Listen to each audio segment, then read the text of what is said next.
ఇవాల్టి వరకు రకరకాల ఋషులందరూ వచ్చి అందరూ వాళ్ళకి రకరకాల లెసన్స్ చెప్పారు, వేరు వేరు లెసన్స్ వాళ్ళు చెప్పారు. కానీ ఇప్పుడు వ్యాస భగవానుడు చెప్పే లాస్ట్ లెసన్.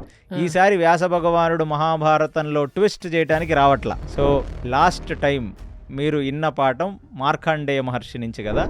ఇప్పుడు నేను చెప్తాను, దానము కన్నా మించిన గుణం ఇంకొకటి లేదు. దాన మహిమ, అసలు ఒక మనిషి దానం ఎందుకు చెయ్యాలి అనేది పాండవులకు ఆయన ఇచ్చే లాస్ట్ లెక్చర్. అంటే ద్రౌపదిని వివస్త్రురాల్ని చేసి సభలో నించోబెట్టడం వరకే కాకుండా మళ్ళీ ఈ ఇంటికొచ్చిన అల్లుడు అంటే కౌరవులకు అల్లుడు లాంటి వాడి కన్ను కూడా ద్రౌపది మీద పడుతుందా?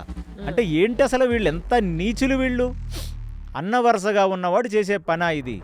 ఒక్క గుద్దగానే ఆ కోటిక్షుడు చచ్చిపోగానే ధర్మరాజు వచ్చి భీముడి చేతులు పట్టుకుంటాడు. ఇప్పుడు వీడు జయద్రథుడు దొరికితే నువ్వు చంపకూడదు భీమా అని అడుగుతాడు. అడిగితే అర్జునుడు అంటాడు, ఏంటన్నయ్యా ఇది, చంపకూడదేంటి, వాడు చేసింది ఏమన్నా మామూలు పనా? వావి వరసలు మర్చిపోయి మన భార్యని వాడు పట్టుకొని చెరచబోయాడు. వాడు ఆ ఋషిపత్నులు చెప్పారు వాడు చెరచబోయాడు, బలాత్కరించాడని. నిగ్రహించారు వాళ్ళు, ఋషిపత్నుల్ని కొట్టాడు. దాని తర్వాత ద్రౌపది ఒంటి మీద చెయ్యేసి లాక్కొని వచ్చి రథంలో వేసాడు. వాడిని చంపడమా, 10 ముక్కలు చేయాలి వాడిని అంటాడు. అంటే నా మాట విను, దుశ్శల మనకు చెల్లి, మన పెద్దనాన్నకి ఉన్న ఒకే ఒక కూతురు. ఆ కూతురు 5వ తనాన్ని మనం పోగొట్టకూడదు. అది ధర్మరాజు యొక్క గొప్పతనం. తన భార్యని చెరచబోయిన వాడిని కూడా క్షమించి వదిలేయమంటున్నాడు. అది చూడండి, ఎవరైనా అలాగే ఉండాలి. చెల్లి వరుసలో ఉన్న దాన్ని ఒంటి మీద చెయ్యలా వేస్తావరా? మళ్ళీ పనికిమాలిన లాజికోడు చెప్తావా? పశు ప్రవృత్తి కలిగిన వాడివి, కామం కూడా కంట్రోల్ చేసుకోలేని చెత్త ఫెలోవి నువ్వు. కాబట్టి వీడిప్పుడు చంపకూడదు కానీ చచ్చినంత పని చేయాలి కదా. అర్జునుడు అడుగుతాడు, నీ బాణతూనీరంలోంచి ఒక బాణాన్ని తీ, బాగా కొచ్చగుండాలి ఆ బాణం తీ అంటాడు. అనగానే ఆ బాణతూరీరంలోంచి అర్జునుడు తీసి ఒక బాణం ఇస్తాడు. ఆ బాణానికి మట్టి పూసి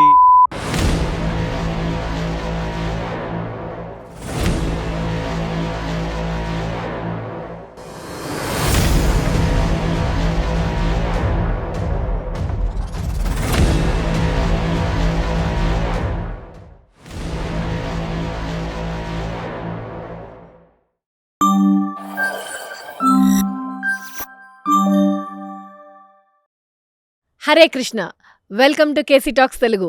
నేను మీ హోస్ట్ శ్రీలక్ష్మి. ఈరోజు ఒక అద్భుతమైన ఘట్టం, అదేంటంటే అరణ్య పర్వం క్లైమాక్స్ ఎపిసోడ్. ఇంత త్వరగా ఎలా అయిపోయిందండి అని అనుకుంటున్నారా మీరు నాలాగే?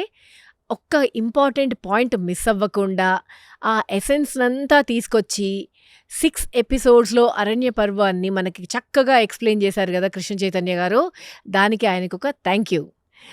అండ్ లాస్ట్ టైం 5th ఎపిసోడ్లో అలా శ్రీకృష్ణుడు సత్యభామాదేవి అరణ్యానికి రావడం అండ్ ద్రౌపది అండ్ సత్యభామ మధ్యలో కాన్వర్జేషన్, తను ద్రౌపది ఆ అన్కండిషనల్ లవ్ ఉంటే ఎలాగైనా హస్బెండ్ చాలా బాగా చూసుకుంటారు, ఇవన్నీ చెప్తారు కదా తను.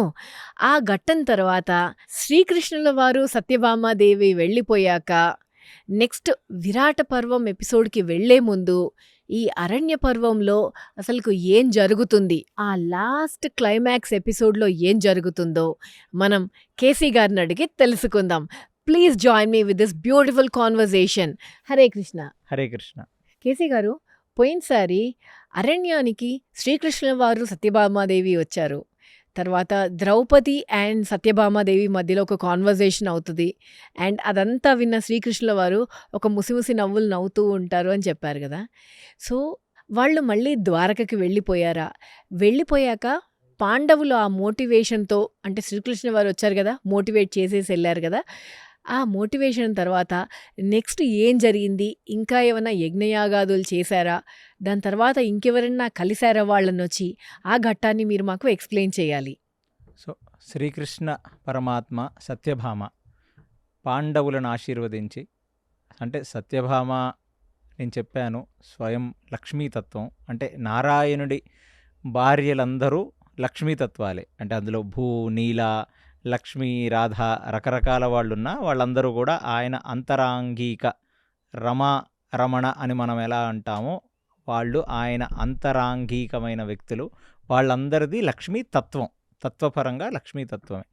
అలాంటి సత్యభామ ద్రౌపది యొక్క ఔన్నత్యాన్ని బయటకి తీసుకొచ్చే విధంగా, అమ్మా ఎలాగా నీ భర్తలు ఎప్పుడూ నీ యందు అనురక్తి ఉండి ఎప్పుడూ నిన్ను ప్రయారిటీగా పెట్టుకొని ఎలా బ్రతుకుతారు, అలా శ్రీకృష్ణ పరమాత్మని మా వైపు తిప్పుకోవడానికి మేము ఎన్ని అహర్నిశలు ప్రయత్నించినా మా వైపుకు తిరగదే, నువ్వు భలే చేస్తున్నావే అని అడిగే ఒక చమత్కారమైన క్వశ్చన్ ద్వారా మహాభారతంలో వ్యాస భగవానుల వారు ద్రౌపది యొక్క ఔన్నత్యం చెప్పటానికి గాను ఈ సంవాదం.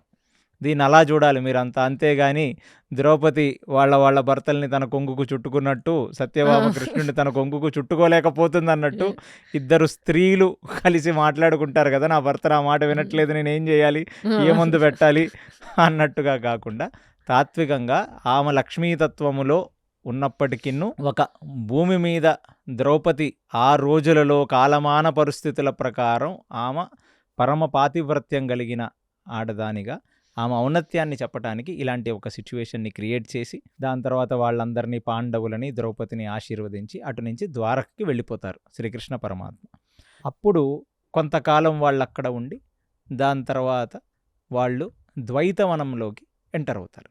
ఇలా ద్వైతవనంలోకి ఎంటర్ అయ్యి వాళ్ళు మళ్ళీ వాళ్ళ యొక్క వనవాసం సమయాన్ని మళ్ళీ యజ్ఞయాగాదులు రకరకాల మంది బ్రాహ్మణోత్తముల చేత మళ్ళీ హోమాలు ఇలాంటి సాధనాపరమైన విషయాలన్నీ చేసుకుంటూ పాండవులు గడుపుతున్న సమయం అది. కొంతకాలానికి సుమారుగా 1 సంవత్సర కాలం వాళ్ళు ద్వైతవనంలో గడిపిన నాటికి ధృతరాష్ట్రుడు అక్కడ చాలా బాధపడుతూ ఉంటాడు. ఎందుకంటే ఈ ఋషి నోట ఆ ఋషి నోట వాళ్ళకి ఆ ఇన్ఫర్మేషన్ అంతా వచ్చేస్తుంది. ఇప్పుడు అర్జునుడు పూర్తి నివాత కవచులనే ఒక 3 కోట్ల మంది రాక్షసులని, వాళ్ళ సంతతైన 60,000 మంది రాక్షసులని స్వర్గలోకానికి వెళ్ళి జయించి సమస్త దేవతాస్త్రములను పొందాడని, దాని తర్వాత భీముడు యక్షులని అందరినీ సంహరించాడన్న వార్త తెలుసుకొని ఇంకా భయం ఎక్కువైపోయి ఫియర్ సైకాసిస్, ఇంకా ఎప్పుడెప్పుడు వీళ్ళ అరణ్యవాసం పూర్తి అవ్వవస్తుంది, ఇంకా ఎప్పుడెప్పుడు నా కొడుకులు వీళ్ళ చేతిలో చనిపోతారో అన్న ఒక బాధతో ధృతరాష్ట్రుడు విదురుణ్ణి పిలిచి విదురుడితో చెప్పుతూ శోకిస్తుంటూ ఉంటాడు.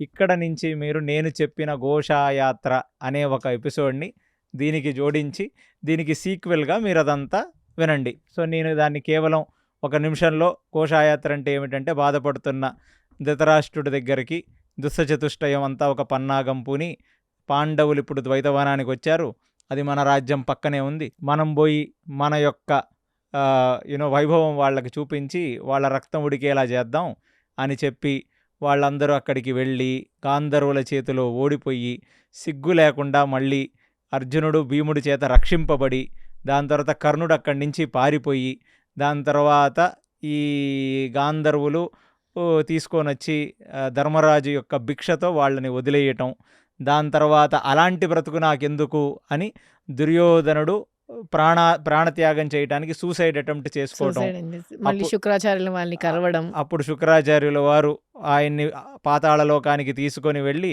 అక్కడ సమస్తమైన అసురులందరి ముందు నువ్వు మా అసురోత్తముడివి, నువ్వే మాకు లీడర్వి, ఇప్పుడు నరకాసురుడి ఆవేశం కూడా కర్ణుడిలో ప్రవేశపెడుతున్నాం కాబట్టి నీకు విపరీతమైన శక్తి ఉంటుంది, ఖచ్చితంగా కర్ణుడిలో నరకాసురుడి ఆవేశం ఉంది కాబట్టి ఇప్పుడు కృష్ణుడిని అర్జునుడిని ఇద్దరిని సంహరిస్తాడు. ఎందుకంటే ఆల్రెడీ అందులో సూర్యతత్వం ఉంది, అందులో సహస్ర కవచుడనే ఒక దంభోద్భవుడి అంశ ఉంది, ఇప్పుడు నరకాసురుడి అంశ వేరు దానికి తోడవుతుంది. ఈ ముగ్గురు 3 in 1గా ఈ రాక్షసులు ఒకటైతే ఇంకా కృష్ణార్జుల ముందు వీళ్ళ ముందు నిలబడలేరు, నీకేమీ అక్కర్లేదని అతనికి చెప్పాల్సిన డెవిల్ కౌన్సిలింగ్ ఇచ్చి వాళ్ళని బయటికి తీసుకొని వస్తారు. అక్కడి నుంచి దుర్యోధనుడు ఏమీ కానట్టుగా రాజ్యానికి వచ్చేస్తాడు. ఇది ఘోషాయాత్ర. ఆ ఎపిసోడ్ అనేది ఈ సత్యభామ సంవాదం తర్వాత క్రానలాజికల్ ఆర్డర్లో వాళ్ళు ద్వైతవనానికి వెళ్ళటం, ఆ ద్వైతవనంలో వాళ్ళు ఉండటం జరుగుద్ది. దీని తర్వాత ఈ ఘోషాయాత్ర జరిగిన తర్వాత ఒకానొక రోజు ద్వైతవనంలో పడుకుంటున్న ధర్మరాజు కలలోకి కొన్ని మహాభారతాల్లో ఒక జింక వచ్చిందని, కొన్ని మహాభారతాల్లో కొన్ని మృగజాతులన్నీ ఆయన కలలోకి వచ్చి ఆయన్ని వేడుకున్నాయని. ఏమిటి అంటే మీరు విపరీతమైన వేట చేశారు, దానివల్ల అంతమంది బ్రాహ్మణ సమూహం ద్వైతవనంలో ఉంది, ఇక్కడ పశుపక్షాదులని లేకపోతే అక్కడున్న మొక్కలని వీటిని తినేశారు మీరంతా. దానివల్ల కొన్ని వృక్ష సంతతి, కొన్ని జంతు సంతతి అంతరించిపోయే స్థితికి వచ్చేసాయి. కాబట్టి దయచేసి మీరు మా యందు దయ ఉంచి ద్వైతవనాన్ని వదిలేయవలసినది అని ఒక కల కంటాడు. అది ఒక జింక అని ఒక రకమైన మహాభారతాల్లో ఉంది. కొన్ని మృగ సమూహం అంతా ధర్మరాజు కలలోకి వచ్చి ఆయన్ని వేడుకున్నట్టుగా ఉంటే ఏదైతే ఇన్ఫర్మేషన్ వచ్చింది. సో ఎకాలజీ డిస్బ్యాలెన్స్ చెయ్యొద్దని వ్యాసుడు పాశుపతాస్త్రాన్ని గెలుచుకోకముందు వెళ్ళిన అర్జునుడు అంటే 1.5 సంవత్సరం ముందు ద్వైతవనానికి వచ్చి ఎలా చెప్పాడో మళ్ళీ వాళ్ళకి ఇన్ని సంవత్సరాలు అయిన తర్వాత సుమారుగా 12 సంవత్సరాలు సమీపిస్తున్నాయి ద్వైతవనం ఆల్మోస్ట్. సో అప్పుడు వాళ్ళకి మళ్ళీ ఇదే ఇన్ఫర్మేషన్ ఈసారి ఆయన మనసులో, ఆయన కలలోకి వచ్చిన ఒక జింక పిల్ల మృగజాతులు ఆయనను వేడుకుంటే ఆయన పాండవులను పిలిచి, నాయన మనమిగా ఈ ద్వైతవనాన్ని వదిలేసి మన కామ్యక వనం మళ్ళీ అక్కడికి వెళ్ళాలి. ఇప్పుడు అక్కడ మళ్ళీ కొంచెం సుభిక్షంగా అన్నీ ఉన్నాయి, చెట్లు పెరిగాయి, పశుపక్షాలు పళ్ళు పండాయి. సో మనకు మళ్ళీ ఫుల్ ఫుడ్ అక్కడంతా ఉంటుంది, వెళ్ళిపోదాం అని అనుకుంటున్న తరుణంలో అక్కడికి మళ్ళీ ఒక పెద్ద మహామనిషి వస్తారు. ఆయనే వ్యాస భగవానుడు. మళ్ళీ ట్విస్ట్. సో అరణ్య పర్వంలో ఇప్పుడు ఆఖరిసారి వ్యాస భగవానుడు కనబడుతున్నాడు. కనబడి వ్యాస భగవానుడు ఇవాల్టి వరకు రకరకాల ఋషులందరూ వచ్చి అందరూ వాళ్ళకి రకరకాల లెసన్స్ చెప్పారు, వేరు లెసన్స్ వాళ్ళు చెప్పారు. కానీ ఇప్పుడు వ్యాస భగవానుడు చెప్పే లాస్ట్ లెసన్. ఈసారి వ్యాస భగవానుడు మహాభారతంలో ట్విస్ట్ చేయడానికి రావట్లా, ఆల్రెడీ ఇదే పెద్ద ట్విస్ట్. సో ఎప్పుడు ఆయన వచ్చినా పెద్ద ట్విస్ట్ ఏదో జరుగుద్ది. ఈసారి మాత్రం అందరూ చెప్పేసిన తర్వాత వ్యాసుడు స్వయం నారాయణుడు, ఆయనే మనకి గురువు, కలియుగంలో గురువు వ్యాసుడే, ప్లస్ ఆయన చిరంజీవి. కాబట్టి మరి ఆయన లెసన్ చెప్పొద్దా వీళ్ళకి? ఒక్కొక్కళ్ళు వచ్చి ఒక్కొక్క లెసన్ చెప్పారు కదా. బృహదర్శుడు వచ్చాడు, అక్షయ విద్యనిచ్చాడు, మిగతా వాళ్ళు వచ్చారు, ఇంకొకటి చెప్పారు, అన్ని చెప్పారు కదా. అలా ఇప్పుడు వ్యాసుడు వీళ్ళకి ఒక లెక్చర్ ఇవ్వాలి కదా. సో అన్ని లెక్చర్ల తర్వాత ఒక ఫైనల్గా ఒక ప్రిన్సిపల్ వచ్చి వీళ్ళని అడ్రస్ చేసినట్టుగా సో ఒక మొత్తం కాన్వకేషన్ సెరమనీలో హెచ్ఓడి, డీను, ప్రిన్సిపల్ వచ్చి మిమ్మల్ని అడ్రస్ చేసినట్టుగా ఇప్పుడు వ్యాసుడు వచ్చి, నాయన తీర్థయాత్రలు చేశారు, రోమస మహర్షి, నారద మహర్షి, రకరకాల మార్కండేయ మహర్షి అందరూ వచ్చి మీకు చాలా పాఠాలు చెప్పారు. నేను చెప్పే పాఠం ఇప్పుడు ఒకటి ఉంది. సో లాస్ట్ టైం మీరు ఇన్న పాఠం మార్కండేయ మహర్షి నుంచి కదా, ఇప్పుడు నేను చెప్తాను. దానము కన్నా మించిన గుణం ఇంకొకటి లేదు. దాన మహిమ, అసలు ఒక మనిషి దానం ఎందుకు చెయ్యాలి అనేది పాండవులకు ఆయన ఇచ్చే లాస్ట్ లెక్చర్. దీన్ని బట్టి మీరు అర్థం చేసుకోండి దానం ఎందుకు చెయ్యాలని.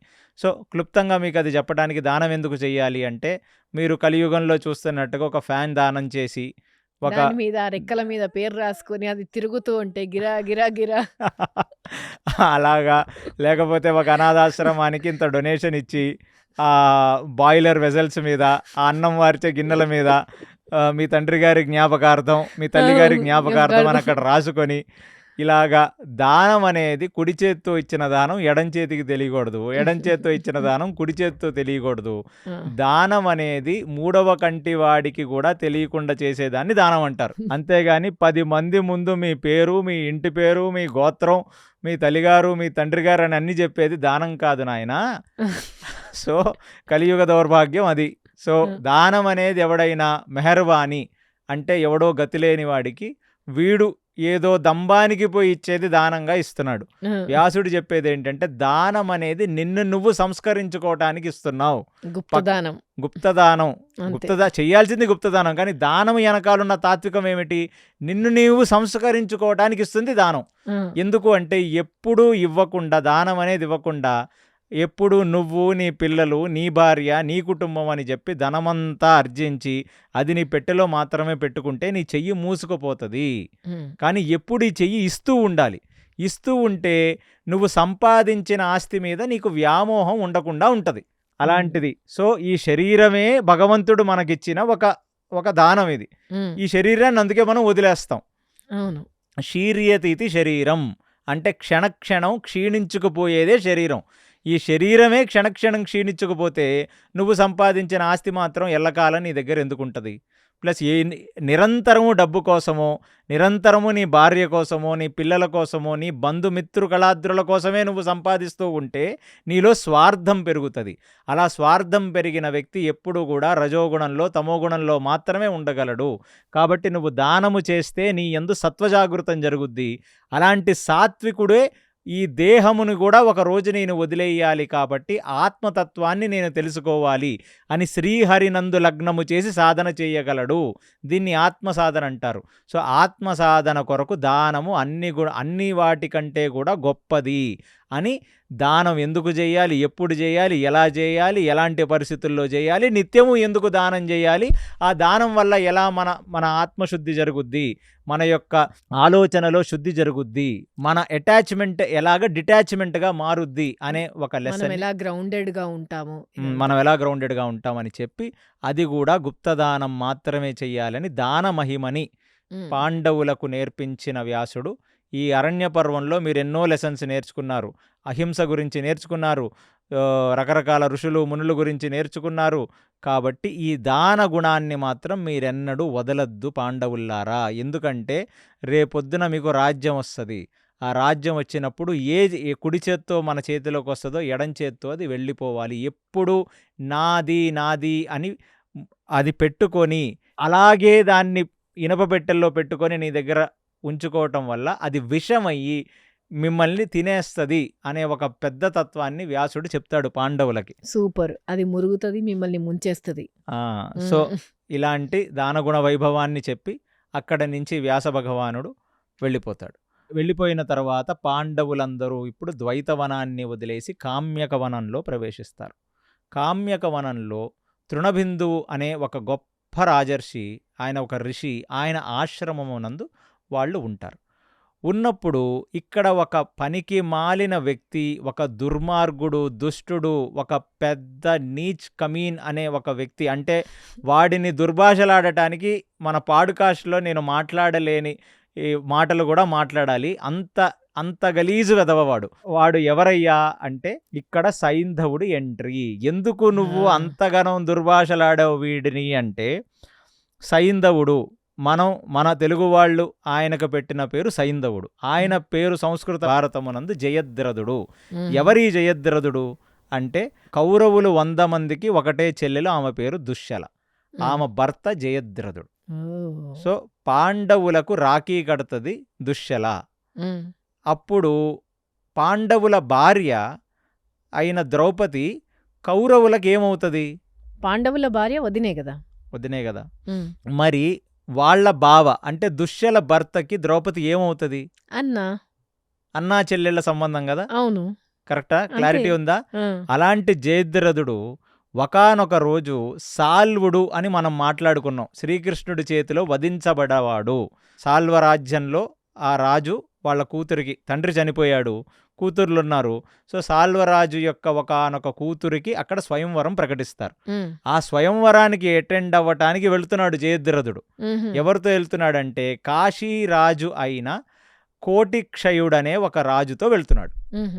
ఇద్దరు ఫ్రెండ్స్, ఇద్దరూ కలిసి స్వయంవరానికి వెళ్తున్నారు.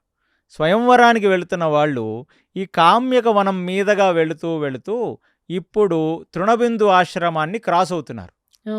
క్రాస్ అవుతున్న తరుణంలో నేనెందుకు ఆ మనిషిని అన్ని దుర్భాషలాడానంటే, ఎవడు ఏ పని చెయ్యకూడదో ఈ భూమి మీద అంతకంటే హేయమైన నీచమైన పని ఉండదో ఆ పని వాడక్కడ చేస్తాడనమాట. అందుకే వాడి గురించి నేను అంత ఉపోద్ఘాతం, అన్ని తిట్లు తిట్టాను. ఎందుకంటే అక్కడ ఒకానొక వృక్షం కింద కూర్చొని పాండవులందరూ వేటకి వెళితే తలా ఒక దిక్కుకి ద్రౌపది ఆశ్రమంలో, ఆ ముని యొక్క ఆశ్రమంలో ద్రౌపదిని ఉంచుతారు. ఆ ద్రౌపది ఆ వృక్షం కింద కూర్చొని అటువైపు చూస్తూ ఉంటది.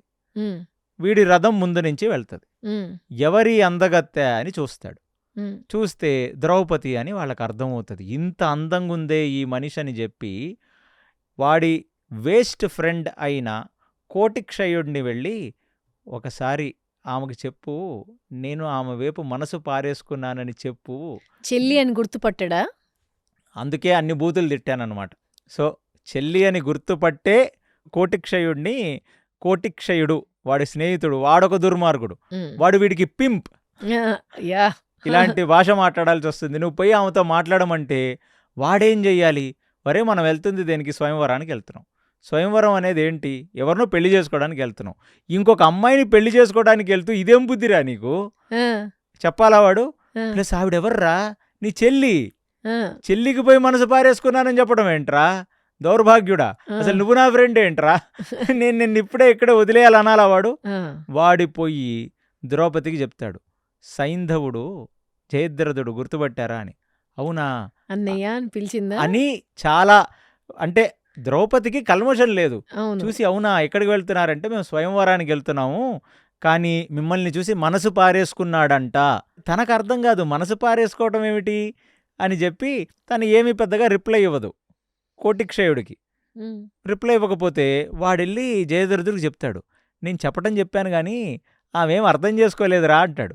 అంటే అయితే మేమే వెళతామని చెప్పి వాడు సిగ్గుమాలిన వాడు రథం దిగి, ద్రౌపది అంత మహాపతివ్రత ఆ భర్తలతో ఉంటుంది, వనవాసం చేస్తుంది, ముని ఆశ్రమంలో ఉంది. ముని ఆశ్రమం అని ఎందుకన్నాను నేనంటే ఆశ్రమానికి ఒక మర్యాద ఉంటుందిగా, అవును.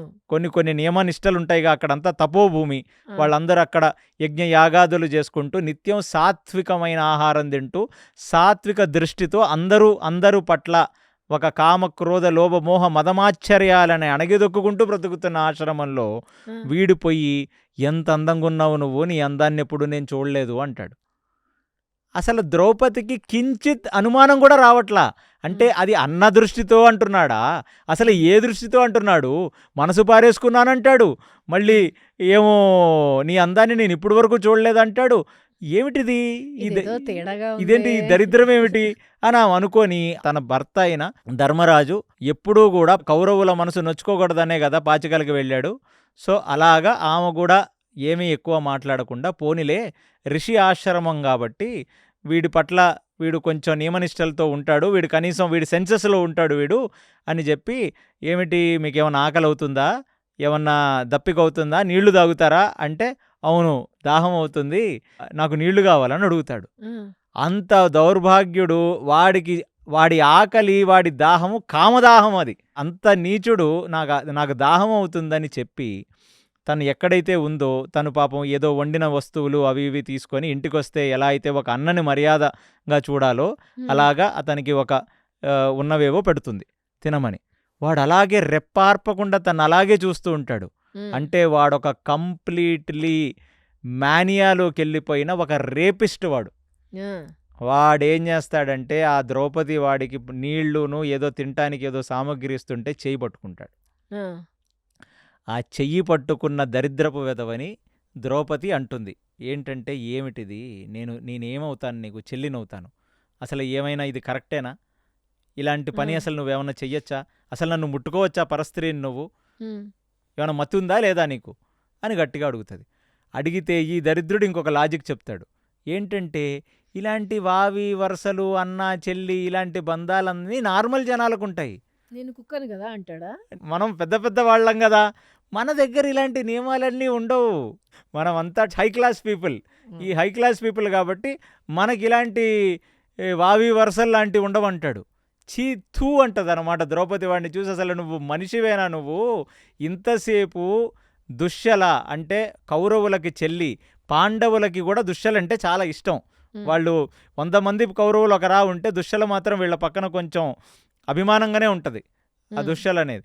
సో అలాంటి వాడివి నువ్వు ఇలాంటి పని చెయ్యొచ్చా, ఎంత నీచపు ఆలోచన నీకు. ఒక పశువుకి అంటే ఒక పశువులకి కామాతృత ఉంటే వాళ్ళు కంట్రోల్ చేసుకోలేరు, ఉమ్, పశువులకి వావి వరసలు ఉండవు. అలాంటి నువ్వు మనిషివి కాదు, నువ్వు పశువు కంటే అధమ స్థితిలో ఉన్నావు, నువ్వు నా చెయ్యి ఎలా పట్టుకుంటావు రా దుర్మార్గుడా అని వాడిని అంటే వాడక్కడితో ఆగకుండా జుట్టు పట్టుకుంటాడు.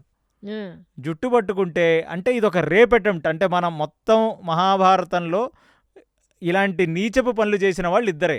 ఉమ్, వీడైతే ఇంకా పరాకాష్ట, దీని తర్వాత కీచకుడు కొంచెం పర్వాలేదు, వీడు ఇంకా దారుణం అనమాట. ఇంత నీచుడు భూమి మీద ఉంటాడు అసలు. ఉమ్, జుట్టు పట్టుకుంటే ఆ పక్కనున్న చిలికెత్తలు అంటే పక్కన ఉన్న ముని ఆశ్రమంలో ఉన్న ఆడవాళ్ళు వాళ్ళు కూడా వాడిని నిగ్రహించడానికి ప్రయత్నిస్తారు. ఒక్క తోపు తోసేస్తాడు, ఆడవాళ్ళందరూ పాపం కింద పడతారు. ఉమ్, అలాంటిది ఆమె ఏం చేస్తుందంటే ఎప్పుడైతే పట్టుకున్నాడో వాడి ముఖం మీద పట్టను కట్టిస్తుంది. ఉమ్, ఆమె నారీ శక్తి మొత్తం చూపించి మొఖం మీద కొడుతుంది. ఉమ్, పడితే కొన్ని మహాభారతాల్లో అలా ఒక్కసారి వాడి సెన్సెస్లోకి రావాలి కదా, ఒక అవును. కాన్బైరీ కాన్బైరీ లాగా చెవు గీమని వాడి కింద పడి మూర్చబోతాడని నేను చదివిన కొన్ని మహాభారతాల్లో చెప్తుంది. బేసికల్గా బైరీ కొట్టింది.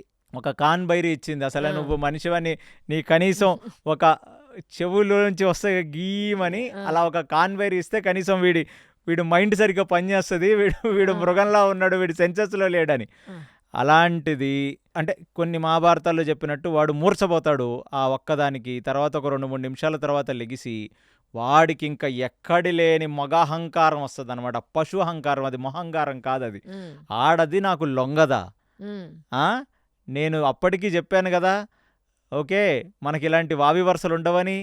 అంటే వాడి దృష్టిలో ఇంకా వాడికి ఒక దాని మీద ఇంట్రెస్ట్ వచ్చిందంటే వాడు కావాలి, ఇంకంతే. అంత దరిద్రుడు వాడు అనమాట. అలాంటి వాడు వాళ్ళకి బావైతే ఇక కౌరవులు ఎలాంటి వాళ్ళో మీరు అర్థం చేసుకోండి. వాళ్ళు ఎలాంటి జాతి మనుషులు ఈ కౌరవులందరూ అనేది. అన్ని మృగాలే. అన్ని మృగాలే అవన్నీ. ఉమ్, సో వాడేం చేస్తాడు, ఆమెని అమాంతంగా పట్టుకొని భుజానేసుకొని నడుచుకుంటూ ఆశ్రమంలోంచి వాడు రథం దగ్గరికి వెళ్తాడు. ఉమ్, రథం దగ్గరికి వెళ్ళి రథానికి కట్టేస్తాడు. రథానికి కట్టేసి ఇంకా తీసుకెళ్ళిపోతూ ఉంటాడు. అసలు ఇలాంటి దరిద్రం ఎక్కడన్నా జరుగుద్దా? అప్పుడే ద్రౌపది చెప్పుద్ది, నీకు తెలియదు నువ్వు ఎలాంటి పని చేస్తున్నావో. ఒకటి, ఋషి ఆశ్రమంలో చెయ్యరాని పని చేస్తున్నావు. వావి వరసలు మర్చిపోయి నా ఒంటి మీద చెయ్యేస్తున్నావు నువ్వు. ఇప్పుడు నన్ను రథం మీదకి ఎక్కించుకొని ఫోర్సుబుల్లీ తీసుకెళ్తున్నావు. నువ్వు మామూలు సావవురా నువ్వు, పోతావురా, నాశనం నువ్వు అయిపోతావు. నాశనమైపోతావురా నువ్వు అని చెప్తే అప్పుడు దౌమ్యుడు అక్కడ అగ్నిహోత్రం చేసుకుంటుంటాడు ఆశ్రమంలో. ఉమ్, అలాంటి వాడు తన చేతులతో ఆ అగ్నిహోత్రంలో ఆ నిత్యాగ్ని అంటాం మనం, నిత్యాగ్నిహోత్రం. ఆ అగ్నిని మనం ప్రొటెక్ట్ చేసుకోవాలి. అది అక్కడి నుంచి ఎప్పుడు ఆ అగ్ని ముందు ఒకళ్ళు ఉండాలి. సో పాండవుల నిత్యాగ్నిహోత్రంలో వాడే అగ్ని అది. ఒక ప్రమిద లాంటి దాంట్లో అగ్నిని పెట్టుకొని ఆ దౌమ్యుడు ముసలివాడైన వాడు పరిగెత్తుకుంటూ ఆపటానికి, అంటే ఎవరు లేరు కదా, అవును. ఆడవాళ్ళని నిగ్రహించాడు. ఉన్న మగవాడు దౌమ్యుడే కదా, కాబట్టి బ్రాహ్మణుడైనా వెనక పరిగెడతాడు ఈ సైంధవుడు రథం వెనకాల ఉమ్, అరుసుకుంటూ. పరిగెడితే అక్కడ వేటలో ఉన్న యుధిష్ఠిరుడికి మళ్ళీ ఎడంకన్నదురుద్ది. ఏదో జరుగుతుంది. దుశ్శకునం వస్తుంది అని చెప్పి వాళ్ళందరూ చెలో దిక్కున ఉన్న వాళ్ళందరూ పరిగెత్తుకుంటూ ఆశ్రమ ప్రాంగణంలోకి రాగానే అక్కడున్న చిలికెత్తలు చెప్తారు, ఇలాగొచ్చాడు సైంధవుడు, వాడు ఒంటి మీద చెయ్యేశాడు, మేము నిగ్రహించాం, ద్రౌపది కొట్టింది, తర్వాత వాడు మగహంకారంతో వాడు ఎత్తుకొని రథం మీద తీసుకువెళ్ళిపోతున్నాడంటే ఇంకా ఇమీడియట్లీ పాండవులు పరిగెడతా ఉంటే దారిలో దౌమ్యుడు కనపడతాడు పరిగెత్తుకుంటూ రథం వెనకాల. దౌమ్యుడిని నువ్వు ఆగునాయనా అని చెప్పి పక్కన కూర్చోబెట్టి ఇంకా వీళ్ళందరూ పరిగెత్తుకుంటెళ్ళి భీముడు, అర్జునుడు కలిసి ఆ సైంధవుడు జయద్రథుడితో వచ్చిన వాళ్ళ సైన్యాన్ని, అంటే జయద్రుడు బేసికల్లీ సింధు రాజ్యాధిపతి ఆయన. ఇప్పుడు ఉన్న సింధ్ ప్రావిన్స్ పాకిస్తాన్లో ఉన్న రాజ్యానికి రాజు ఆయన. ఈ శకుని వాళ్ళ ఫాదర్ది కాందహార్, వాళ్ళది ఆఫ్ఘనిస్తాన్. సో అక్కడంతా శకుని ఆ, అదే బ్యాచ్, ఇదంతా అదే బ్యాచ్, పాకిస్తాన్ బ్యాచ్, ఇదంతా ఇలాగే ఉంటుంది. సో అలాగా సింధు రాజ్యం, సింధు ప్రావిన్స్ని వెళ్తున్నవాడు వాళ్ళ యొక్క అంటే స్వయంవరానికి వెళ్తున్నాడు కదా దరిద్రుడు. అలాంటిది వాళ్ళ భటులు వాళ్ళందరూ ఉంటే అర్జునుడు భీముడు కలిసి మొత్తం పంచలు చేస్తారు, మొత్తం సైన్యాన్ని చిత కొట్టేస్తారు. కొట్టేసిన తరువాత అప్పుడు జయద్రథుడు వెళ్ళి ఒక పొదలో దాక్కుంటాడు. రథం దూకేసి వెళ్ళి ఒక పొదలో దాక్కుంటాడు జయద్రథుడు. పొదలో దాక్కుంటే ఫస్ట్ అసలు వాడి పక్కన ఫ్రెండ్గా ఉండి ద్రౌపది దగ్గరకు వచ్చి ముందు ఈ దరిద్రపు పని చేశాడే, నా ఫ్రెండు నిన్ను చూసి మనసు పారేసుకున్నాడు, ఆ పింపుగాడు, వాడిని ఒక్క గుద్దితే భీముడు చచ్చిపోతాడు.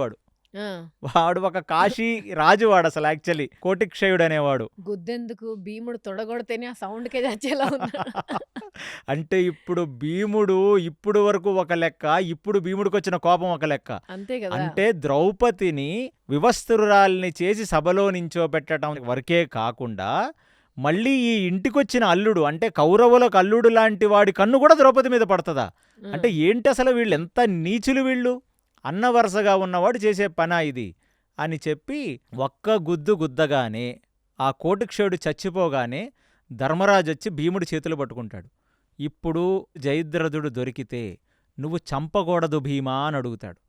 అడిగితే అర్జునుడు అంటాడు, ఏంటన్నయ్యా ఇది, చంపకూడదేంటి, వాడు చేసిందేమన్నా మామూలు పనా, వావి వరసలు మర్చిపోయి మన భార్యని వాడు పట్టుకొని చెరచబోయాడు. వాడు ఆ ఋషిపత్నులు చెప్పారు వాడు చెరచబోయాడు, బలాత్కరించాడని. నిగ్రహించారు వాళ్ళు, ఋషిపత్నుల్ని కొట్టాడు. దాని తర్వాత ద్రౌపది ఒంటి మీద చెయ్యేసి లాక్కొనొచ్చి రథంలో వేసాడు. వాడిని చంపడమా, 10 ముక్కలు చేయాలి వాడిని అంటాడు. అంటే నా మాట విను, దుశ్శల మనకు చెల్లి, మన పెద్దనాన్నకి ఉన్న ఒకే ఒక కూతురు. ఆ కూతురు 5వ తనాన్ని మనం పోగొట్టకూడదు. మనకి ఎన్నిసార్లు రాఖీ కట్టిందిరా దుశ్శల, 5గురికి ఎంత ఆప్యాయంగా ఉందిరా, ఆమె ముఖం చూసి వదిలేయండిరా, ఆమె 5వ తనాన్ని వదిలేయండిరా, ఆమెని విధవగా నేను చూడలేనురా అని అడుగుతాడు. అది ధర్మరాజు యొక్క గొప్పతనం. తన భార్యని చెరచబోయిన వాడిని కూడా క్షమించి వదిలేయమంటున్నాడు. అది చూడండి. చంపక్కర్లేదు, చంపినంత పని చేయొచ్చు, చంపకుండా వదిలేయండి అని అంటున్నాడు. కానీ ఇక్కడ ద్రౌపది మాత్రం ఈసారి ఫ్యూరియస్ అయిపోద్ది. ఇప్పుడు నథింగ్ డూయింగ్, వాడిని చంపాలి భీమా అని అడుగుద్ది. నువ్వు చంపాలి, నేను చూడాలని అడుగుద్ది. అంటే ఇంకా ఆమెకి, అంటే అసలు అది బలాత్కారం అనేది ఏంటి, అదొక ట్రామా, అదంతే.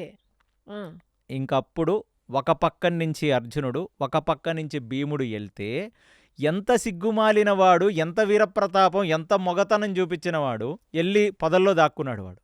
వాడి జుట్టు పట్టుకొని పొదల్లోంచి బయటికి లాగుతాడు భీముడు. భీముడు లాగి ఒక్క డొక్కల్లో ఒక్క గుద్దు గుద్దుతాడు. డొక్కలన్నీ ఇరిగిపోతాయి పెళపెళా అని. రిప్ గేజ్ మొత్తం ఫ్రాక్చర్ అవుద్ది. ఇప్పుడు వాడిని తొడ మీద పడుకోబెట్టుకొని ఆయన ముష్టిఘాతంతో వాడి ఛాతిని కొడతాడు. కొట్టగానే నవరంధ్రాల్లోంచి రక్తం వస్తుంది. అంతే. ఇక గుద్దిన తర్వాత అర్జునుడు వచ్చి, అన్నా ఇక నువ్వు ఆగిపో, వాడిని తొడ మీద నుంచి తోసి ఇంకో గుద్దికి వాడు చచ్చిపోతాడు. వాడు చచ్చిపోతుంటే మా నాన్న బాధపడతాడు. మా నాన్న మనకి చెప్పి పంపించింది ఏంటి, దుశ్శల విధవైపోద్దిరా, మన చెల్లెరా, కౌరవులందరికీ ఉన్నది ఒకే ఒక చెల్లెరా, మన పట్ల ఎంతో ఆప్యాయంగా ఉందిరా, ఆమెని చూసి ఆమె ముఖం చూసి వదిలేయరా వీడిని అని అంటే, ఇంకా ఛీ దరిద్రుడా అని చెప్పి ఇంకా భీముడికి ఆ కోపం ఆగదు. ఇంకా చాలా వైల్డ్గా ఉంటాడు భీముడు. అసలు ఎలారా, అసలు నువ్వు ఎవరైనా అలాగే ఉండాలి. చెల్లి వరుసలో ఉన్న దాని ఒంటి మీద చెయ్యలా వేస్తావరా, మళ్ళీ పనికిమాలిన లాజికోడు చెప్తావా, పశు ప్రవృత్తి కలిగిన వాడివి, కామం కూడా కంట్రోల్ చేసుకోలేని చెత్త ఫెలోవి నువ్వు. కాబట్టి వీడిప్పుడు చంపకూడదు కానీ చచ్చినంత పని చేయాలి కదా. అర్జునుడు అడుగుతాడు, నీ బాణతూనీరంలోంచి ఒక బాణాన్ని తీ, బాగా కొచ్చగుండాలి ఆ బాణం తీ అంటాడు. అనగానే ఆ బాణతూరీరంలోంచి అర్జునుడు తీసి ఒక బాణం ఇస్తాడు. ఆ బాణానికి మట్టి పూసి దాంతో వాడికి జుట్టు కొరుకుతాడు. ఆ జుట్టు కొరికితే మొత్తం పెచ్చులు కింద మొత్తం లెగిసిపోద్ది ఆయనకి గుండు మీదంతా. ఏం ఫీలింగ్ ఉంది మామ, చెప్పండి. సాఫ్ట్గా శవరం చేయటం కాదు, అందుకే దానికి మట్టి పూసి కొరుకుతున్నాడు. గొరికి దాని తర్వాత వికారంగా మనకి ఉపనయనం చేసేటప్పుడు పంచశిఖలు పెడతారు, అలా 5 రకరకాల చోట్ల జుట్టు వదిలేస్తాడు. వదిలేసి ఆ జుట్లకు ముడేస్తాడు. సో ఏదైనా మీరు చూసినట్టు ఆ కౌబాయ్ సినిమాలో వెనక ఒకటే ఒక జడ ఉంటది కదా, అలా మగవాళ్ళకి వీడు 5 రకాల జడలుంటాయి ఇలా బయటికి. ఆ 5 రకాల జడ వాడికి గుండు కొట్టి ఆ గుండు చుట్టూ మట్టి, దాని నుంచి రక్తం కారుతుంటే వాడి ముఖం మీదకి వాడి కాలర్ పట్టుకొని వాడి మెడ పట్టుకొని తీసుకొని వచ్చి యుధిష్ఠిరుడు కాళ్ళ మీద పడేస్తాడు. నువ్వు చంపొద్దన్నావు కదా, ఇదిగో ఇలాగా వీడికి సగం పిచ్చి గుండు కొట్టి వాడికి 5 శిఖలు పెట్టి మళ్ళీ దానికి ముళ్ళు వేసి అందవికారంగా గలీజుగా తయారు చేస్తాడు. అది చూసి ఇప్పుడు వరకు ద్రౌపది నవ్వింది అని నవ్వని ద్రౌపది గురించి సభాపర్వంలో సినిమా వాళ్ళు అంతా చెప్పారు కదా, మయసభలో దుర్యోధనుడు ఏదో నీళ్ళల్లో పడిపోతే నవ్విందని. కిలకిలా నవ్వుద్ది వాడిని చూసి. నవ్వాలి, నాకే నవ్వొస్తుంది. ఇలాంటి దరిద్రులు ఉంటారు భూప్రపంచంలో. సో దీనికి మళ్ళీ వాళ్ళు చెప్పటం ఏమిటి, దుర్యోధనుడిని చూసి నవ్వింది కాబట్టి ఆమెను వివస్త్రం చేద్దాం అనుకున్నాడంట. మరి ఇదేం సాహిత్యం నాకు అర్థం కాల. అసలు ఆమె అక్కడ లేదు, ఆమె నవ్వనూ లేదు. అసలు ఇప్పుడు వరకు వ్యాస భారతంలో ద్రౌపది చూసి గిలగిలా నవ్విందంటే అది వీడి గుండు కొట్టించి వీడిని ధర్మరాజు కాళ్ల మీద పడేస్తే అక్కడ నవ్వింది. లేదా ఘోషాయాత్రలో వాళ్ళు ప్రాణభిక్షకు అడిగినప్పుడు వాళ్ళు గాంధర్వులు తెచ్చి కాళ్ళ మీద పడేసినప్పుడు చీ పొమ్మన్నప్పుడు నవ్వుండాలి. బట్ అదంత ఎక్స్ప్లిసిట్గా అక్కడ ఆమె నవ్వినట్టుగా చెప్పలేదు. ఎందుకంటే దుర్యోధన భార్యలందరూ కూడా ధర్మరాజు కాళ్ళ దగ్గర పడితే ఇంకెప్పుడు ఈ తప్పు చేయకరా బ్రతికిపోమని వదిలేశాడు కదా. కానీ ఇక్కడ నవ్వింది, ఎందుకంటే అసలు వీడు మనిషేనా, అసలు వీడు బ్రతికే అర్హత ఉందా వీడికి? ఈ భూప్రపంచంలో ఎవరన్నా చెల్లి మీదకి అత్యాచారం చేసేవాడు ఉంటాడా? సమస్త శాస్త్రంలో నీచ్ కమీన్ కుత్తే అనే టైటిల్ ఎవరికన్నా ఇవ్వచ్చు అంటే అది జయద్రథుడికి ఇవ్వచ్చు. అలాంటి ఒకటి చేసిన తర్వాత వాణ్ణి ఈడ్చుకొచ్చి ద్రౌపది కాళ్ళ మీద పడేస్తాడు భీముడు. ద్రౌపది కాళ్ళ మీద పడేసి చెప్తాడు, నువ్విప్పుడు స్వయంవరానికి వెళ్తున్నావు, ఇలాగే వెళ్తావు. స్వయంవరానికి నలువేపుల నుంచి రాజులు వస్తారు. అక్కడ 4 రోడ్ జంక్షన్ చౌరస్తా, అక్కడ నించుంటావు. నించొని ఏమని అరుస్తావు తెలుసా? నా పేరు జయద్రథ, నేను సైంధవ రాజ్యాధీశుడన్న చెప్పవు. నువ్వు పాండవుల దాసుడివి, ద్రౌపది దాసుడు అని చెప్తావు. ఇలాగే చెప్తావు. నువ్వు చెప్తావా? చెప్పకపోతే నేను వస్తాను. ఇప్పటి నుంచి నీ పరిచయం ఏమిటి అంటే నువ్వు పాండవుల దాసుడివి, ద్రౌపది దాసుడివి. ఇదే నువ్వు ఎక్కడికి వెళ్ళినా నీ ప్రవరం చెప్పవు. నువ్వు నేను పలానా పలానా అని ఇదే పరిచయం నువ్వు చెప్తావు. నువ్వు ఏ రోజు చెప్పలేదో నేను వస్తాను అక్కడికి అనగానే ఇంకా మనిషి అయిన వాడంతటా వాడు సూసైడ్ చేసుకొని చచ్చిపోవాలి. ఈ అరణ్యపర్వం క్లైమాక్స్లో 2 అద్భుతమైన విషయాలు జరిగాయి. ఒకటి, దుర్యోధనుణ్ణి ఛీ నీ బ్రతుకు బ్రతికేరా పో, ఇలాంటి పాడు పని చేయకని ఘోషాయత్రలో వదిలేయటం. ఇక్కడ సైంధవుణ్ణి, వాళ్ళ ఇంటి అల్లుణ్ణి. ఎంత వేస్ట్ గాళ్ళండి వీళ్ళు కౌరవులు, మీరు అర్థం చేసుకోండి. రావణాసురుడన్నా నయం, ఎన్నడూ వాడు ఒక ఆడదాన్ని, అంటే వాడికి శాపం దొరికిన తర్వాత ఒక ఆడదాన్ని వాడేమీ చేయలేదు, బలాత్కరించే ప్రయత్నం చేయలేదు. వీడు అంతకంటే దారుణం, వీడు పశువే.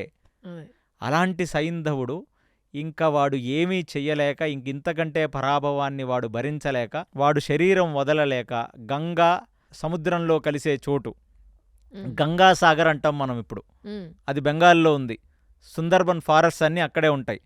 అక్కడికెళ్ళి ఇంకా వాడు విపరీతమైన, వాడికి ఇంకొక ఫీలింగ్ మనం చెప్పలేం, అంత దరిద్రపు ఫీలింగ్ అనమాట అది. అంటే వాడు చచ్చిపోలేడు, బ్రతకలేడు, అసలు ఈ అవమానాన్ని తట్టుకోలేడు.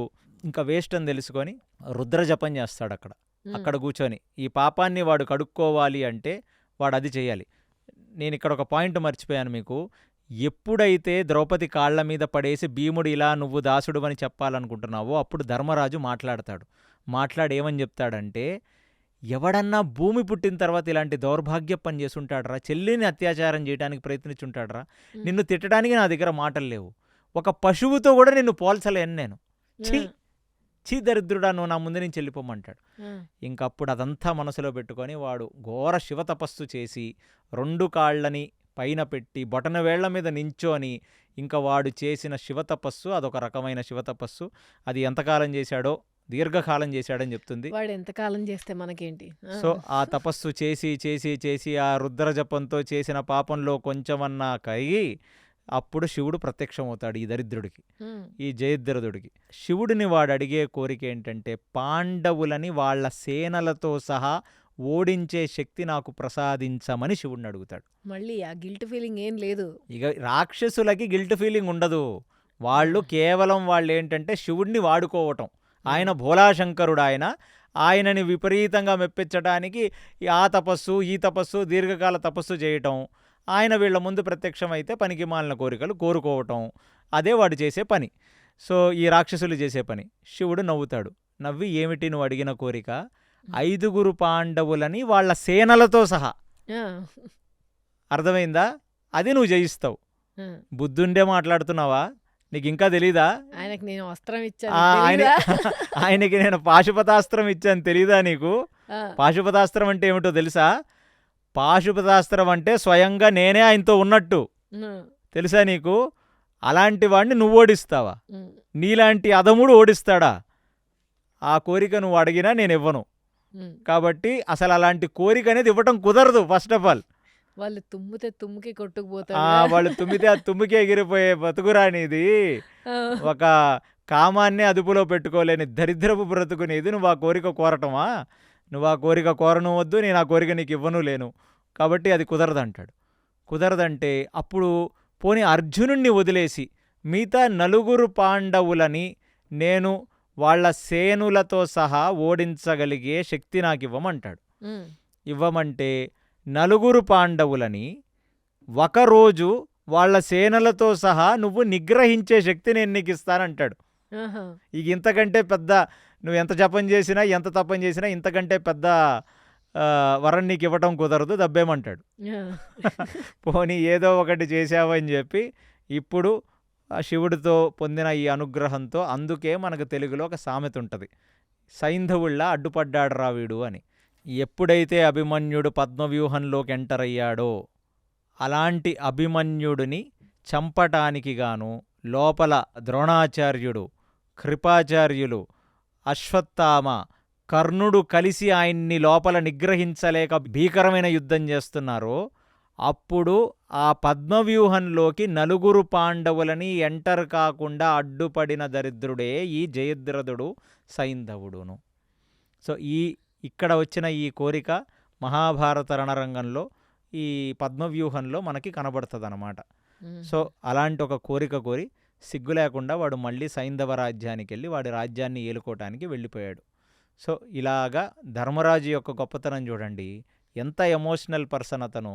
వాళ్ళేమో వీళ్ళ నాశనాన్ని కోరారు కౌరవులు, వీళ్లతో ఇంత దుస్సాహసం చేసి భార్య జోలికి వచ్చిన వాళ్ళని కూడా నా చెల్లి 5వ తనం పోతుంది, దుశ్శల ముఖం చూసి వదిలేయండి అని చెప్పి వదిలేసే అంత గొప్ప ఉదార మనస్తత్వం ఉన్నవాడు ధర్మరాజు.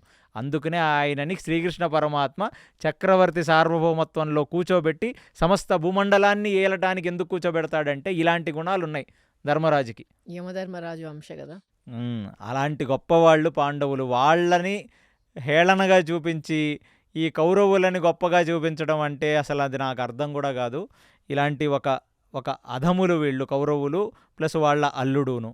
సో ఇది అయిపోయిన తర్వాత కొంతకాలానికి ఇంద్రుడు, అంటే ఇక్కడ మళ్ళీ మీకు నేను కవచకుండలాలు ఇంద్రుడు తీసుకొని వెళ్ళటం అనేది ఒకటి చెప్పాను కదా మీకు, అది క్రానలాజికల్ ఆర్డర్లో అరణ్య పర్వంలో ఇప్పుడు వస్తుంది. ఎందుకంటే ఇప్పుడు ఏం జరుగుతుంది, ఈ జయద్రథుడు ఓడించడం ఇదంతా తెలిసింది వాళ్ళకి. తెలిసి వాళ్ళు చాలా, అంటే కౌరవులకి ఒకటి అర్థమైపోతుంది, ఈ అరణ్య పర్వంలో వీళ్ళు చాలా మహర్షుల యొక్క ఆశీర్వాదాలు తీసుకున్నారు, పాండవులు చాలా గట్టిగా నిలబడ్డారని.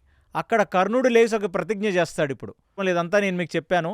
ఒకానొక సందర్భంలో కర్ణుడు, దుర్యోధనుడు ఇద్దరు కలిసి వాళ్ళ హస్తినాపురంలో ఒక పార్కులో తిరుగుతారు. పార్కులో తిరిగితే భీష్ముడు వస్తాడు.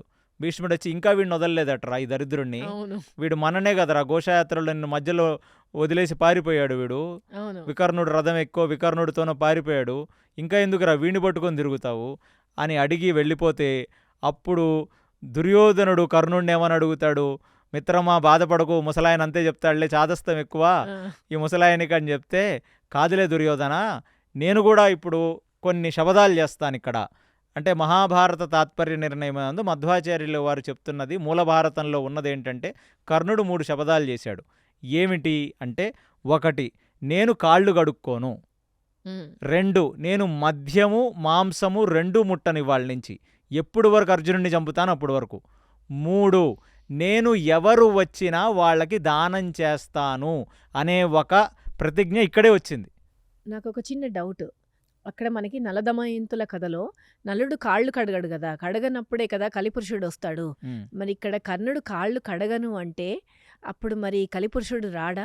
బ్యూటిఫుల్ డౌట్ ఇది. నాకు అన్నిటికంటే మీ డౌట్లలో నచ్చిన పెద్ద డౌట్ ఇదే.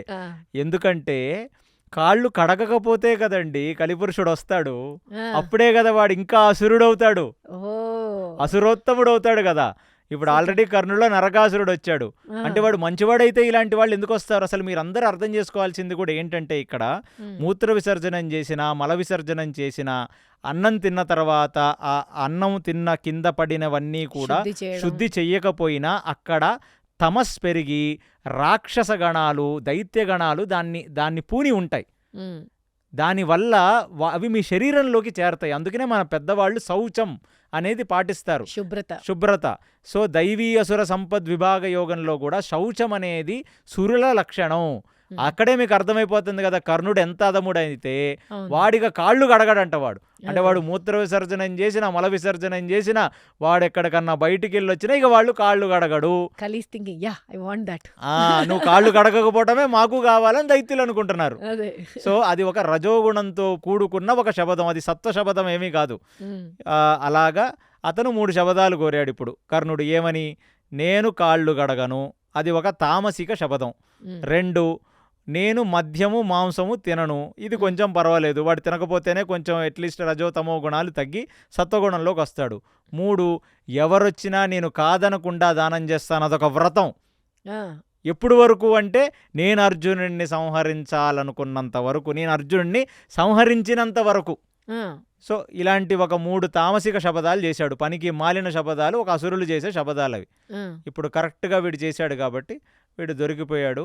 దాని తర్వాత ఇంద్రుడు రావటం, మనం కవచకుండలాలు అడగటం, వీడు కీర్తికి పోయి ఆ కవచకుండలాలు ఇవ్వటం, ఇది మళ్ళీ ఇక్కడ జోడించండి సీక్వెన్స్లో, ఇది కూడా ఇక్కడ వస్తుంది. సో ఈ అరణ్యపర్వం ఫైనల్ క్లైమాక్స్లో 2 ఘోషయాత్ర మనం ముందే చేసాం, కర్ణుడు కవచకుండలాలు ముందే చేసాం. ఇవన్నీ క్రానలాజికల్ ఆర్డర్లో చెప్తున్నాను. ఇలా కవచకుండలాలు పోయిన కర్ణుడు అక్కడ ఉండగా ఇప్పుడు ద్వైతవనంలో ఆల్మోస్ట్ 12 సంవత్సరాలకి కొన్ని రోజులు మాత్రమే మిగిలింది. అలా మిగిలిన తరుణంలో ఒక గొప్ప వృత్తాంతం జరుగుద్ది. ఏం జరుగుద్దయ్యా అంటే, కామ్యక వనంలో నడుచుకుంటూ వెళుతున్న పాండవులకి ఒక బ్రాహ్మణుడు అరణి అంటే ఏంటంటే, పూర్వం యజ్ఞం యాగం చేసినప్పుడు లైటర్తోనో లేకపోతే మీరు మ్యాచ్ బాక్స్తోనో లేకపోతే కిరసనాయిలు వంటి చక్కడి నుంచైనా తీసుకొని వచ్చి అందులో వేయరు. అగ్నిని రాపాడిస్తే, ఒక చెక్క లోపల పెట్టి దాన్ని రాపాడిస్తే అందులోంచి అగ్ని పుడుతుంది. ఆ అగ్నితో యజ్ఞం చేస్తారు ఎక్కడైనా. స్టోనేజ్లో చేసినట్టే. స్టోనేజ్లో చేసినట్టు కాదు, అసలు అగ్ని అనేది హోమం కలియుగంలో చేసిన అగ్నిని ఒక చెక్కని ఇంకొక చెక్కని అరణి అంటారు. అది ఇలా ఉంటుంది, లోపల ఇంకొక చెక్క ఉంటుంది, దాని చుట్టూ కొంచెం కొబ్బరి పీచుని పెట్టి దాన్ని రాపాడిస్తారు. రాపాడిస్తే అగ్ని చుట్టుకుంటే దాన్ని తీసుకొని వచ్చి యజ్ఞంలో వేసి అప్పుడు అందులో ఘృతం పోస్తారంటే నెయ్యి పోస్తారు. అలా అగ్నిహోత్రం అనేది అలా చేస్తారు సమస్త హోమాలు. సుదర్శన హోమం చేసిన అలాగే చేస్తూ సుదర్శనం. అందుకనే మీరు ఇప్పటి నుంచి ఎవరన్నా మీ ఇంట్లో హోమం పెట్టుకున్నప్పుడు బ్రాహ్మణులు అగ్గిపెట్టె తీసుకురండి అంటే నవ్వండి. ఎందుకంటే అలాంటి అగ్నితో హోమం చేస్తే దేవతా సన్నిధానం అందులో ఉండదు, హవిష్యిస్తే దేవతలు వచ్చి తీసుకోరు. కాబట్టి ఈ వృత్తాంతం ఎందుకు చెప్పాల్సి వచ్చిందంటే, ఆ అరణిని ప్లస్ కొన్ని సమిధల్ని అగ్నికి ఒక మూట కట్టుకొని ఒక బ్రాహ్మణోత్తముడు అవి తీసుకుంటూ వెళుతూ ఒక చెట్టుకి దాన్ని తగిలిస్తాడు. ఒక కొమ్మకి తగిలిచ్చి ఉంటే అక్కడికి దూసుకుంటూ ఒక జింక పారిపోతూ ఉంటుంది. ఆ జింక అంటే దుప్పికి పెద్ద పెద్ద కొమ్ములు ఉంటాయి కదా. సో ఈయన ఆ చెట్టుకి తగిలించిన ఈ మొత్తం ఈ అరణి, ఈ సమిధలు, ఈ మూట జింక కొమ్ములకి చిక్కుకుంటుంది. బ్రాహ్మణుడు అరుస్తాడు, అయ్యో నా అరణి, నా యజ్ఞ సమిధలు పొద్దున్నుంచి అడవికి వచ్చి నేను వేరుకున్న సమిధలు ఇవన్నీ. ఆ సమిధలు కూడా వాళ్ళు పోయి ఏరుకొని వచ్చుకుంటారు. అవి కొన్ని చెట్లవి మాత్రమే తీసుకుంటాం సమిధలు అంటే. ఏ చెట్టుకు పడితే ఆ చెట్టు కొట్టి తీసుకొచ్చిన సమిధలతో చేయలేరు అజ్ఞానం. కట్టెపుల్లలతో యజ్ఞం చేయరు, సమిధలు తెచ్చుకోవాలి. అవి కొన్ని చెట్లు ఉన్నాయి, పనస చెట్టు, దాని సమిధ వాడాలి. సో అలా కొన్ని చెట్లవి మాత్రమే వాడతారు. అప్పుడు బ్రాహ్మణులను రక్షించాల్సిన వాళ్ళు కదా క్షత్రియులు, ఆ దుప్పి వెంట పరిగెడతారు. దుప్పి వెంట పరిగెడితే దుప్పి పరిగెత్తిచ్చి మొత్తం పాండవులని పరిగెత్తి 3 చెరువులు నీళ్లు తాగిపించారంటారా? అదే సేమ్ సామెత ఇక్కడ. పరిగెత్తిచ్చి మాయమైపోద్ది. ఓరి నాయన, ఇదేం దుప్పి, ఎన్ని బాణాలు వేసాము, ఎన్ని కిలోమీటర్లు పరిగెత్తాము, దుప్పి దొరకలేదయ్యా మాకు అని చెప్పి చాలా బాధపడుతున్న తరుణంలో వాళ్ళకి దప్పికేస్తుంది. అంటే పరిగెత్తి 3 చెరువుల నీళ్లు తాగటం. ఇప్పుడు నీళ్లు తాగాలి. ధర్మరాజు అంటాడు, నకులా ఒకసారి ఈ చెట్టెక్కి అసలు పక్కన ఎక్కడ ఒక సరోవరమో లేకపోతే ఒక లేకో పాండో ఉందో చూడమంటే చూస్తే ఒక దిక్కున కనబడుతుంది సరోవరం. వెళ్ళిరండ్రా నాయన, కాసేపు తాగి కొంచెం రెస్ట్ తీసుకుంటే తర్వాత మళ్ళీ పరిగెత్తచ్చి దుప్పి గురించి అంటే. ఫస్ట్ ఒక్కొక్క పాండవుడు వెళ్తాడు ఆ సరస్సు వైపుకి. సరస్సులోకి వెళ్ళిన ఫస్ట్ సహదేవుడు, దాని తర్వాత నకులుడు, దాని తర్వాత అర్జునుడు, దాని తర్వాత భీముడు. వెళ్ళగానే వాళ్ళకి ఆ సరస్సులో చూడగానే వాళ్ళకి ఫస్ట్ కనపడేది ఏంటంటే, సరస్సులో ఎటువంటి జంతుజాతి ఉండదు. అంటే ఎటువంటి చేప, ఎటువంటి ముసలి ఎటువంటి ప్రాణజీవులు ఉండవు. ప్రాణమే లేదు ఆ సరస్సులో. సో ఆ సరస్సులో ఎటువంటి జీవి ఉండదు. జీవి లేకపోగా సరస్సు యొక్క మధ్యలో కొంగ జపం చేసుకుంటూ ఉంటుంది. ఒక కాలు మీద నించున్న కొంగ మధ్యలో ఉంటుంది అంతే. రాగానే ఫస్ట్ అందరినీ అడుగుతుంది ఒకే ప్రశ్న, ఈ సరస్సు నాది, ఈ సరస్సులో నీళ్లు నువ్వు తాగకూడదు. సేమ్ లాజిక్గా భీముడిది.